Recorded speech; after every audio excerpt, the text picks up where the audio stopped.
कात्रज येथे बंडेवाड हा परिवार राहतो. हा परिवार मूळचा लातूर या शहराचा आहे. मूळ गावी आई वडील राहतात, तर कात्रजमध्ये मोठा भाऊ आणि त्यांचा परिवार राहतो. तर लहान भाऊ मकरध्वज उर्फ बंटी हा जसा मोठा होऊ लागला तसा त्याच्यात होणारे बदल घरच्या लोकांना विचलित करू लागले.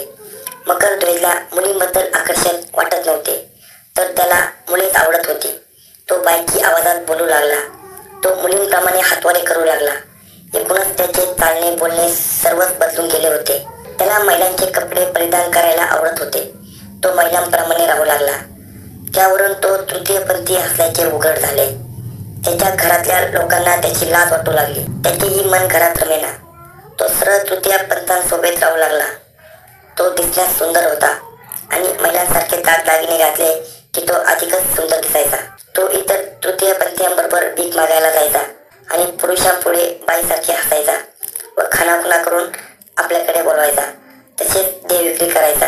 भीक मागून मिळणाऱ्या पैशांपेक्षा देह विक्री करून जास्त पैसे मिळवायचे. मकरध्वजही देह विक्री करू लागला. काही दिवसातच तो देह विक्रीच्या धंद्यात पारंगत झाला. तो दिसण्यास सुंदर होता. मकरध्वज प्रमाणेच काजल चव्हाण हा देखील देह विक्रीचा व्यवसाय करायचा. काजल उर्फ केशव चव्हाण हा मूळचा बीड जिल्ह्यातील रहिवासी होता. सध्या काजल उर्फ केशव आणि मकरध्वज उर्फ बंटी या दोघांची चांगली मैत्री झाली होती. ते दोघेही बोरीगडक गावच्या हद्दीत वन विभागाच्या जागेलगत पुणे सोलापूर महामार्गालगत देह विक्रीचा धंदा करत होते. महामार्गावरून जाणारे वाहन चालक किन्नर हे त्यांच्याकडे येत असत. अनेक वेळा काजल उर्फ केशव एखादे गिऱ्हाईक थांबवायचा, त्याच्याशी खानाखुणा करायचा, पैसे नक्की करत असायचा. मकरध्वज उर्फ बंटी हा तेव्हा काजलच्या पाठीमागे उभा राहायचा आणि काजलने पटवलेल्या गिऱ्हाईकाला डोळा मारून खून करून आपल्याकडे घ्यायचा. त्यामुळे काजलला नेहमीच कमी प्रमाणात गिऱ्हाईक मिळायची. साहजिकच काजलची कमाई कमी व्हायची. त्यामुळे काजलला मकरध्वजचा खूप राग यायचा. मकरध्वज आणि काजल या दोघांमध्ये देह विक्रीवरून स्पर्धा चालू होती. मकरध्वजला काजलने एकदा शांतपणाने सांगितले, माझी गिऱ्हाईकं पळवत जाऊ नकोस. पण तो त्याला म्हणाला, तुझी गिऱ्हाईकं स्वतःच माझ्याकडे येतात, मी काय करू? मी तुझ्यापेक्षा जास्त सुंदर दिसतो, मग मला पाहिल्यावर ते तुला सोडून माझ्याकडे येतात. त्यांचे ते बोलणे काजलला खटकले.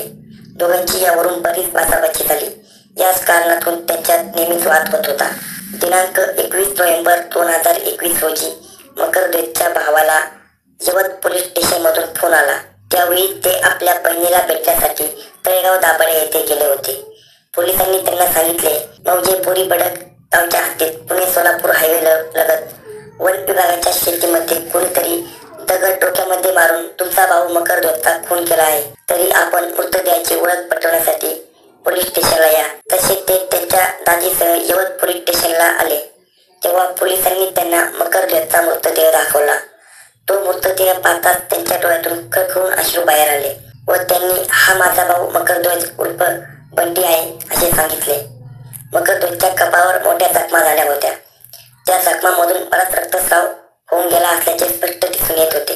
पोलिसांना मकरध्वजचा मृतदेह मिळून आला तेव्हा पोलिसांनी देऊर फाटा ते सहजपूर फाटापर्यंत सीसीटीव्ही फुटेज गोळा केले. त्यामध्ये त्याच्यासोबत आणखी एक जण असल्याचे दिसून आले. सोबत असलेला दुसरा व्यक्तीही तृतीयपंथी असल्याचे स्पष्ट जाणवत होते. त्याच्याबाबत अधिक माहिती काढली असता त्याच्याबरोबर असलेल्या दुसऱ्या तृतीयपंथीचे नाव काजल उर्फ केशव चव्हाण असे होते व तो सध्या थेऊर येथे राहायचा असल्याची माहिती पोलीस प्रशासनाला मिळाली होती. त्याचा शोध घेण्यास सुरुवात केली. अवघ्या 8 तासातच तो पोलिसांना सापडला. तेव्हा पोलिसांनी त्याला मकरध्वज बाबत विचारणा केली. तेव्हा तो म्हणाला, तो कुठे गेला मला याची माहिती नाही. तेव्हा पोलिसांनी त्याच्यावर प्रश्नांची सरबत्ती सुरू केली. तसा तो गडबडून गेला. बराच वेळ त्याने पोलिसांना उडवाउडवीची उत्तरे दिली, पण फार वेळ तो पोलिसांची दिशाभूल करू शकला नाही. त्याने काही वेळातच सत्य कबूल केले. दिनांक 19 नोव्हेंबर 2021 रोजी रात्री 8च्या सुमारास मकरध्वज आणि काजल हे दोघे देह विक्री करता ग्राहकांच्या शोधात उभे राहिले होते. तेव्हा एका ट्रक चालकाने आपला ट्रक थांबवला आणि काजल याच्याकडे किती पैसे घेणार अशी विचारणा केली. त्यांची पैशावरून चर्चा चालू होती. तेव्हा मकरध्वज हा काजलच्या पाठीमागे येऊन उभा राहिला. त्याने ट्रक चालकाला खून करून आपल्याकडे असे म्हटले. तसा तो ट्रक चालक काजलला सोडून मकरध्वजकडे गेला. हे पाहून काजलला खूप राग आला. कितीही सांगितले तरी तो ऐकत नसल्याने काजलचा पारा चढला होता. काजल मकरध्वजला म्हणाला, मला तुझ्याशी काही बोलायचे आहे, बाजूला चल. दोघेही रोड शेजारी असलेल्या वन विभागाच्या शेतामध्ये गेले. तिथे गेल्यावर काजल म्हणाला, तुला किती वेळा सांगितलं माझी गिऱ्हाईक पळवत जाऊ नकोस, मला त्यामुळे कमी पैसे मिळतात. तसा मकरध्वज खुदकन हसला आणि टाळी वाजून म्हणाला, मला पाहण्यावर तुझी गिऱ्हाईक स्वतःहून माझ्याकडे येतात. त्याच्या या विधानाने त्यांच्यात वाद निर्माण झाला. दोघांत हमरीतुमरी सुरू झाली. रागाने काजलने एक दगड उचलला आणि मकरध्वजच्या कपाळावर मारला. तशी त्याच्या कपाळावर जखम झाली आणि त्यातून भळाभळा रक्त वाहू लागले. घाव वरमून बसल्याने मकरध्वज खाली कोसळला. काही वेळ तडफडला, त्यानंतर तो शांत झाला. काजलने मकरध्वजचा मृत्यू झाल्याची खात्री पटवली व तिथून निघून गेला. काजल उर्फ केशव चव्हाण यांनी कबुली जबाब दिला.